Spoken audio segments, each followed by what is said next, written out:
There are a few voices out there that you really have to listen to, and sometimes they're alternative voices and they're not always embraced by mainstream media. That's probably a good thing. That means that they're doing their work very well. Jamie Glazov is someone who used to be in Canada, and I'd interview him on my old show. He's now down in the States. His new book, High Noon for America, The Coming Showdown. He's also editor of frontpagemag.com, and he has a TV show called The Glazov Gang. The book, look, there are a lot of books out there that you wonder some of the references and are they reliable. This is a collection of interviews with some of the finest intellects in the world. And I'm not exaggerating, some of the finest intellects in the world, their understanding of Islam, of the Middle East, people from Britain, the United States, Canada, the Middle East. This book is really worth reading. I couldn't put it down yesterday. Tremendous stuff. Welcome to you, my friend. Thank you. We meet again, Michael. Yeah, we do. The book is marvelous, but I'm not going to pretend it makes one particularly optimistic. And let's talk about specifically, because there was a time when things may have been going very, very badly, but at least we knew the United States was led by people who understood what it was all about. You're now led by Barack Obama, peace be upon him. He gave a speech that was appalling. He was just saying, please like us, we'll try harder in future. Michael, I haven't been this frightened since I was 11 years old and watched The Exorcist in the dark by myself.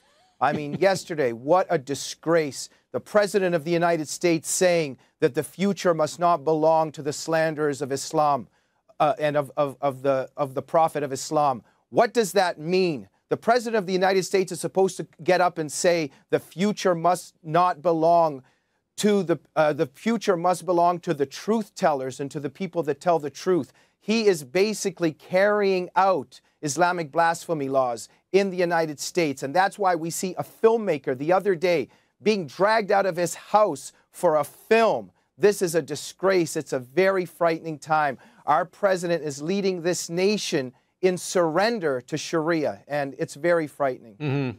And I want to emphasize, I don't think this is so much Democrat and Republican. I don't believe Clinton would have behaved like this. I don't even think Carter at the time would have behaved like this. And certainly Kennedy and Truman or Roosevelt would not have. Obama is something different. It goes beyond the two parties. There seems to be an alternative agenda here. Michael, you got to ask yourself, who is this president? Why are you helping the coming to power of the Muslim Brotherhood in Egypt? Why are you facilitating the penetration of your own government by the Muslim Brotherhood? Why are you standing up and apologizing for free speech? At this very moment, the President of the United States and Hillary Clinton are supposed to be saying this: we have a film in our country. We did not make it. It may be obscene. It may be grotesque, but we support these films and we will defend the filmmakers because we support free speech. And your dysfunctional societies and your backward cultures should catch up to the 21st century because it's about free speech and we need to defend free speech. Instead, he's apologizing and a filmmaker is being dragged out of his house. The Muslim Brotherhood is taking power in all of Egypt. And Barack Obama is saying that the future does not belong to the slanderers of the Prophet of Islam. But Michael, this is very important to say. He should understand, he must understand the way that slander is known and understood in the Islamic world is even saying something uncomfortable and unpleasant about the Prophet. What does this mean? It contradicts everything the president says about supporting free speech. In other words, we won't be allowed to say the truth about that, for instance, Muhammad, he oversaw and perpetrated the entire execution of an entire Jewish tribe, Banu Qarazai, all the murders, all the hatred of the Jews, of the Jewish people, calling them pigs and apes. These things we will not allow to be we won't be allowed to say in the future, and this is very scary.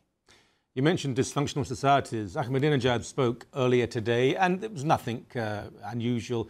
Really, the normal stuff. Jews control the media. The world is owned by a small cabal of people. We have to take it back. And of course, once the 12th Imam comes out of that well he's living in or whatever, we'll all enjoy prosperity and freedom. Okay, the guy may be crazy.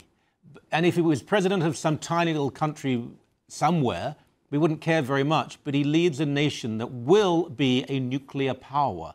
The reaction, though, yes, some people weren't there. Canada, well done, Canada, didn't even turn up in the first place. But others are sitting there, nodding their heads, and certainly not disagreeing.